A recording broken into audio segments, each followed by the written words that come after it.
Pimpri Chinchwad metro 2014 मध्ये भारतीय जनता पक्षाचं केंद्रात राज्यात सरकार आलं। त्यानंतर विकासाच्या वेगाने शहरं धावू लागली। मेट्रो सिटीची संकल्पना भाजपनं पुढे आणली। शहरं वेगवानरित्या एकमेकांशी जोडली जावीत असा उदात्त हेतू त्यामागे होता। पिंपरी चिंचवड शहर देखील यामध्ये मागे राहू नये यासाठी दिवंगत लोकनेते आमदार लक्ष्मणभाऊ जगताप यांनी मेट्रोसाठी पाठपुरावा केला।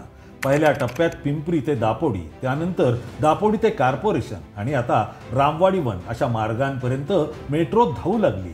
आता शंकर पांडुरंग जगताप यांनी निगडीपर्यंत मेट्रोचं विस्तारीकरण वेगवानरित्या पूर्ण व्हावं यासाठी पाठपुरावा सुरू केला असून नागरिकांचा निगडी ते स्वारगेट असा प्रवास काही मिनिटात पूर्ण होणार आहे। नागरिकांना मिळेल सुविधा, शहर करेल प्रगती भाजपच्या माध्यमातून। म्हणूनच चिंचवड मतदारसंघामध्ये हवाय आपल्या हक्काचा माणूस जगताप शंकर पांडुरंग।